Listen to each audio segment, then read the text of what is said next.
नमस्कार, first India news पर खबर पंचायत में आप सभी का स्वागत है। मैं हूं आपके साथ पूनम शर्मा। चलिए शुरू करते हैं गांव और झाड़ियों की खबरें। झुंझुनू सदर थाना अंतर्गत देरवाला पंचायत के रघुनाथपुरा गांव में देर रात को परिवार के लोगों में खूनी संघर्ष हुआ, जिसमें पहले भतीजे ने चाकू मारकर ताऊ की हत्या कर दी। इसके बाद ताऊ के परिवार के लोगों ने भतीजे पर जानलेवा हमला किया, जिसने इलाज के दौरान दम तोड़ दिया। सूत्रों के मुताबिक देरवाला के पूर्व सरपंच श्रीराम बेनीवाल के भाई लालचंद का अपने छोटे भाई बलवीर के साथ जमीन के रास्ते को लेकर विवाद चल रहा था।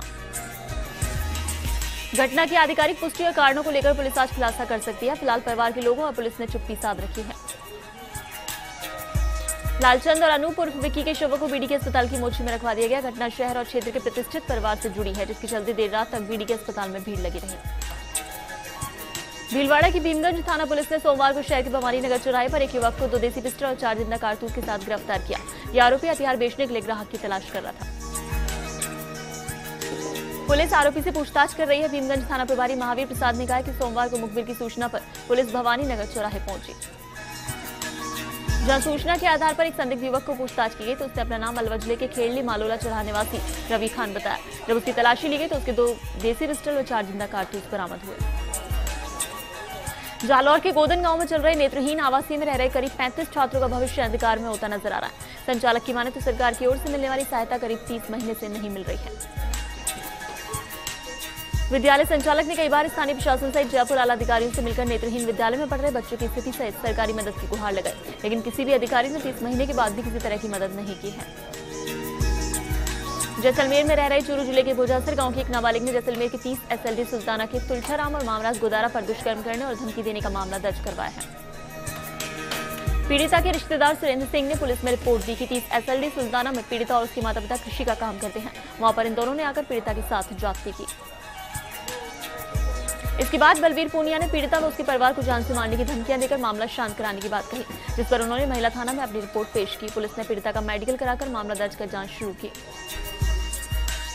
राजसमंद एसीबी ने 2013 की बड़ी जांच पर कार्रवाई करते हुए रेलमगरा पंचायत समिति के कोटरी पंचायत के पूर्व सरपंच सहित 37 लोगों को राजस्व को हानि पहुंचाने के आरोप में गिरफ्तार किया है। एसीबी ASP राजेश चौधरी के अनुसार 2013 में दर्ज हुए एक प्रकरण में पंचायत की जमीन को DLC रेट की बजाय रियायती दरों पर बांट दी गई थी। जांच में सामने आया कि सरपंच नारायण लाल रेगड़ ने अपने चहेतों को लाभ पहुंचाने की नियत से एक जैसे पट्टे काटकर रियायती दरों पर बांट दिए थे। झुंझुनू के बिसाऊ में गांगियासर का राय माता का मंदिर हिंदू मुस्लिम भाईचारे का प्रतीक है। नवरात्रि में यहाँ हिंदुओं के साथ साथ मुस्लिम समाज के लोग भी आते हैं। अष्टमी के दिन लगने वाले मेले में मुस्लिम समाज की ओर से कुश्ती भी कराई जाती है। कुश्ती में भाग लेने के लिए राजस्थान के साथ हरियाणा, दिल्ली, पंजाब से भी पहलवान आते हैं। झुंझुनू के गागियासर रोड पर दाल मिल जगदम्बा उद्योग से 6 लाख से ज्यादा के दाल मुगर आदि के गबन के मुख्य आरोपी दलीप सिंह उर्फ बबलू को पुलिस ने गिरफ्तार करने के बाद रिमांड अवधि के दौरान पूछताछ करने पर आरोपियों की निशानदेही की, जिसके चलते महेंद्रगढ़ के घर से 70% माल के 251 कट्टे पुलिस ने बरामद करने में सफलता हासिल की। पुलिस ने ट्रक भी जब्त कर लिया। वहीं SHO मीडिया ने बताया कि संदीप यादव अभी फरार है, उसको भी गिरफ्तार कर शेष माल बरामद किया जाएगा। झालरापाटन के एक शोरूम के सामने खड़े ट्रक में अचानक आग लग गई, जाने से हड़कंप मचा। आग बिजली के झूलते तारों के ट्रक पर गिर जाने से लगी। हालांकि 30 मिनट के बाद दमकल ने आग पर काबू पाया। इस ट्रक में कई बाइक्स रखी हुई थी, जिन्हें समय रहते ट्रक से बाहर निकाल लिया गया। आपको बता दें कि इस हादसे में किसी भी जान माल को नुकसान नहीं पहुंचा है। जालौर के सांचौर क्षेत्र के गोलासन गांव की गोचर भूमि पर किए गए अतिक्रमण को लेकर सांचौर उपखंड मुख्यालय के बाहर गोलासन गांव के ग्रामीणों का 26 दिनों से धरना जारी है। कई सालों से गोचर भूमि पर गौशाला बनाने के नाम पर अतिक्रमण किया जा रहा है। हालात ये हो गए हैं कि गांव के पास सारी गोचर जमीन पर गौशाला संचालक ने अतिक्रमण कर दिया। अब गांव वासियों के लिए पशु चराने तक के लिए जमीन नहीं बची। ग्रामीणों ने इसकी शिकायत प्रशासन से की है, लेकिन कोई हल अभी नहीं निकला। जालौर के जालौर भीनमाल रोड पर देलवाड़ा फांडा के आगे बरूडी नदी पुलिया के पास देर रात 2 बोलेरो की भिड़ंत में एक वृद्ध की मौत हो गई और 4 लोग घायल हुए, जिसमें से 2 गंभीर घायलों को गुजरात रेफर किया गया। भीनमाल से जालौर की तरफ बोलेरो जा रही थी। इस दौरान देलवाड़ा फांडा के पास से आ रहे बोलेरो की आमने सामने की भिड़ंत हुई, जिससे तवाब निवासी 70 साल के बागाराम चौधरी की मौके पर ही मौत हो गई। धौलपुर के बाड़ी थाना क्षेत्र के नेशनल हाईवे 11B पर मत्सुरा गांव के पास एक सरकारी शिक्षक का शव सड़क किनारे जंगल में पड़ा हुआ मिला, जिसकी सूचना पर पहुंची बाड़ी थाना पुलिस ने शव को बाड़ी सामान्य चिकित्सालय की मोर्चे में रखवाया और परिजनों को घटना की सूचना दी। धौलपुर जिले के निहालगंज थाना पुलिस के साथ नगर परिषद की टीम ने छापामार कार्रवाई करते हुए शहर के एक व्यापारी की दुकान से भारी मात्रा में पॉलिथीन जब्त की। नगर परिषद आयुक्त शशिकांत शर्मा ने जानकारी देते हुए बताया कि राज्य सरकार के निर्देश पर शहर में पॉलिथीन के खिलाफ अभियान चलाया जा रहा है, जिसके तहत ये कार्रवाई की गई है।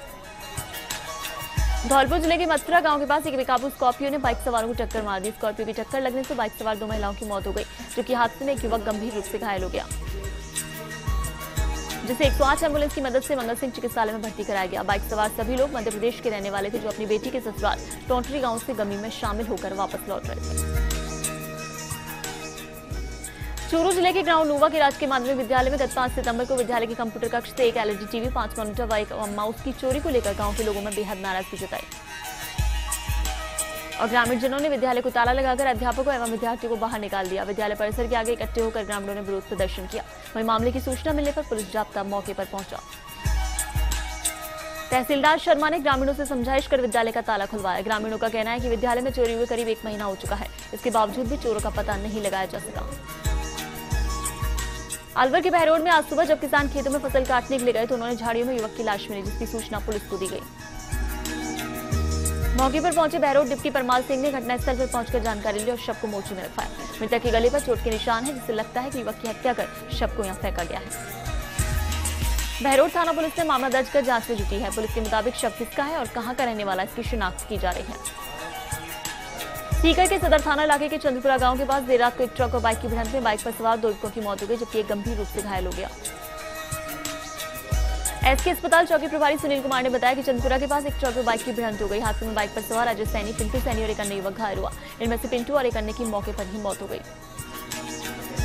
जबकि अजय सैनी की हालत गंभीर होने पर सीकर एसके अस्पताल से जयपुर रेफर कर दिया गया। पुलिस ने दोनों वाहनों को जब्त कर शवों का पोस्टमार्टम कराया। वहीं एक मृतक की अभी तक शिनाख्त नहीं हुई है, जिसकी शिनाख्ती के प्रयास किए जा रहे हैं। भरतपुर के रूपवास में सरकारी स्कूल में सबमर्सिबल पंप चोरी हो गया। प्रधानाध्यापक ने मामला दर्ज कराया। ग्राम पंचायत इब्राहिमपुर के राजकीय बालिका उच्च माध्यमिक विद्यालय का मामला है। फिलहाल पुलिस मामले की जांच कर रही है।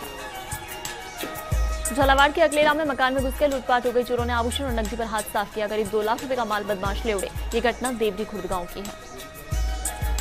भरतपुर के हलेना में अतिराम सागर झील में गंदगी फैली है। झील किनारे पर धार्मिक स्थल है, वहीं झील में गंदगी से सूरत बिगड़ चुकी है, लेकिन प्रशासन गहरी नींद सो रहा है।